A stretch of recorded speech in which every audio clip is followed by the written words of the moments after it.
Hello, everyone, and welcome back to Burstlimit Memoirs, as I tell you certain stories in different points in time in my life, as I give you good, fun visuals like the games I'll be playing on my PS5. Last time we were talking about, well, I was talking about my time in the Marine Corps combat training, and I was able to pass that with flying colors, like even though it was really cold out and I managed to not say anything if I had the slightest bit of injury, so I wouldn't get let back and get played on like I was in basic training. Anyway, so after Marine Corps combat training was done, it was labeled MCT. We all had to go our separate ways. Had to say goodbye again to certain friends of mine. More than likely for good for some of them, because I haven't seen none of them since. But anyway, most of us got sent to California, different other states, but a good few of us were sent right up the street, and it was Camp Johnson. Yeah, Camp Johnson, where we went to our MOS school. Most of us did. Well, I don't know what everybody else did, but what most of us went to school for, MOS school for, was for warehousing. And now to this day, I don't know why do you need to go to MOS school in the Marine Corps to learn how to do warehouse stuff. Well, anyway, I didn't go to my MOS training right away due to the fact that some of us had to volunteer to go to Camp Guard, and basically it's kind of like a fire watch program, uh, to where you're just going all over the base, standing guard, and reporting to basically crowd control, and small time security. You barely had your gun, and I don't even think we had a damn flashlight. Wait a minute, I think we did have a flashlight. Anyway, um, most of us were posted up from either the PX, which is the store, the rec center, to where everybody goes and relax, get some food, play pool, watch movies, etc. And I want to say there's one more place where we stay and watch it. Oh yeah, our base of operations, which is our barracks, the Camp Guard barracks, and it was relaxed. For the times that you were not on shift or whatever, but there were times where you were always on shift. And um, how I got into it was, someone said, one of the guys said that, oh, if you volunteer to go, you get an extra $300 on your paycheck every month. Every month that you're in, or every time you get paid, you get $300 extra. And I was like, okay, cool, sign me up. I have not seen $300, extra $300 at that at all. So basically, that was the first Marine Corps trick or lie to get you to do what they want. Anyway, you go to Camp Guard, we talked to the instructor that was there, and I met up with some old friends from my first platoon that I was in, that I went to boot camp with before I got let back the first time. So it was good to see them again. Um there were times where, I do it now actually, like if I have to be somewhere or have to do something, I don't plan on going to sleep at all, because once you go into that deep slumber and you wake up maybe like an hour or maybe 30 minutes before it's time to go, then you'll be scrambling and they'll be like, oh my God, I'm late. I'm late. Um anyway, it really kind of was cool for a while until it really started to suck, because on top of you doing your camp guard stuff, you also had to go do PT at 5 in the morning. And there was the instructor guy, or the head of camp guard.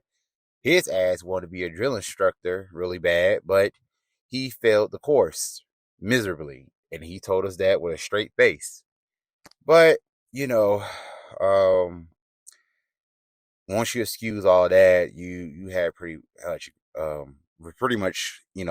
any kind of fun there, like when you're not on shift and whatnot. So, um, they the first they had the barracks to where you just sit in your on your little bed and whatnot, watch your phone. Well, I don't think they had phone. Like back then, before smartphones, they were portable DVD players, and they were like really cheap back then. Well, I don't know. I was just buying stuff back then, like because I never had money before. Anyway, um, you go to the PX, buy you some stuff. Like it's just like it's like I'm really on that. I've never really had money before. I just bought anything I want in the store, from snack cakes to doggone cases of soda, you name it. I did.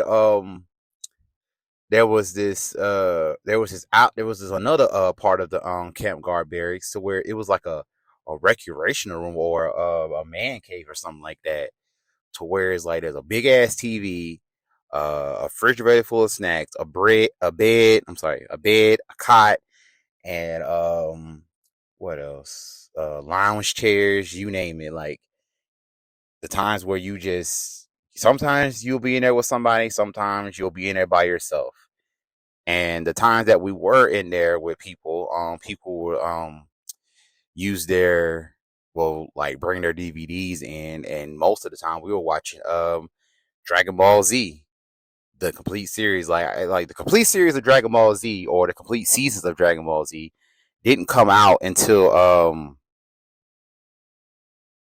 later in, like, I want to say 2007, 2008. And it was like, I was like, dang, like they really up the ante with these digitally remastering all old animes or whatever.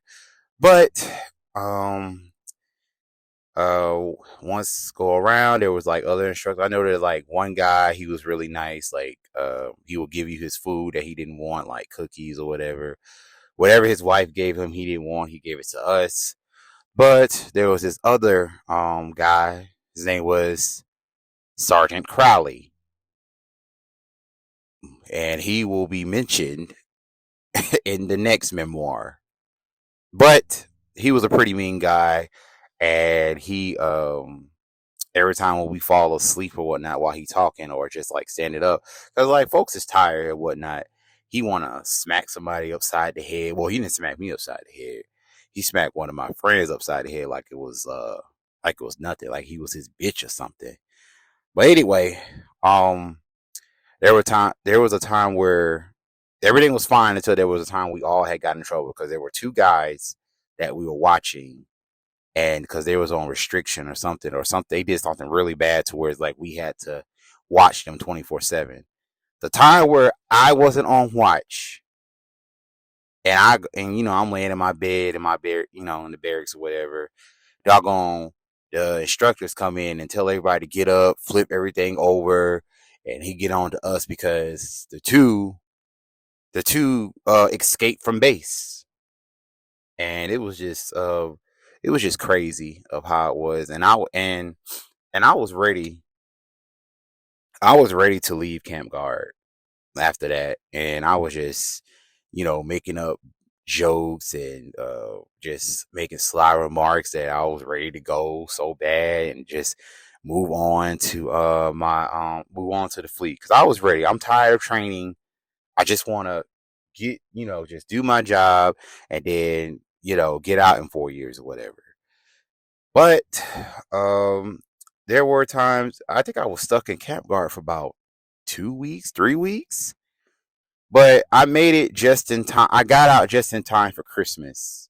I got out just in time for Christmas, and we still didn't train yet.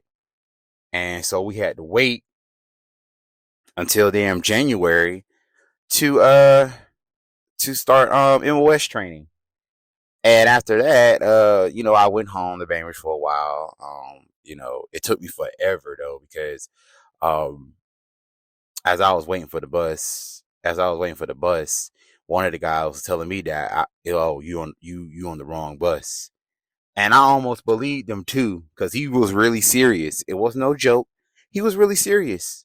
He was really fucking serious about telling me that I was on the wrong bus, until I had to actually go to the actual attendant to say, which bus is this? Because they told me I was on the wrong bus. And they pointed me out to the right bus, which was the bus I was supposed to be on.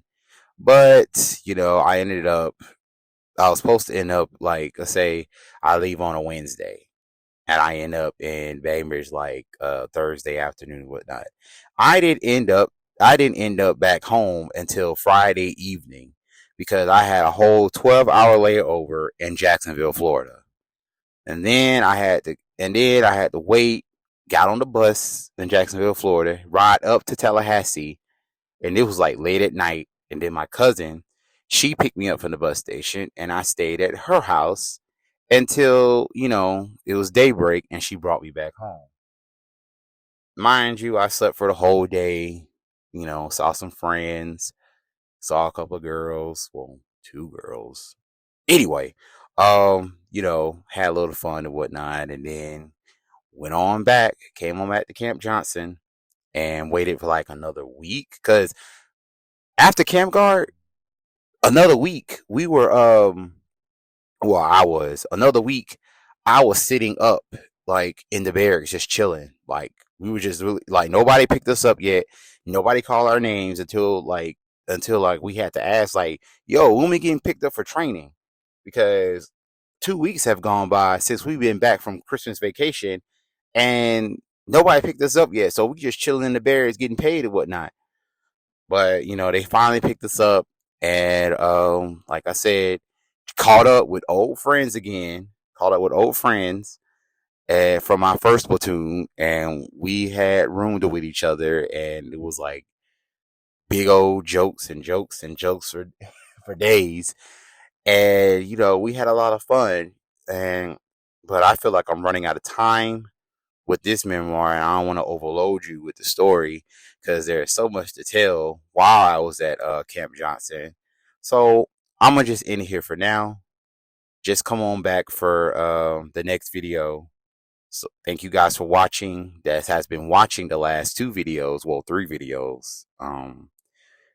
Yeah, thank you for watching the first three videos. This included. This included in those three videos. Thank you guys for watching. Don't forget to like, subscribe, and share. And I'll see you all next time.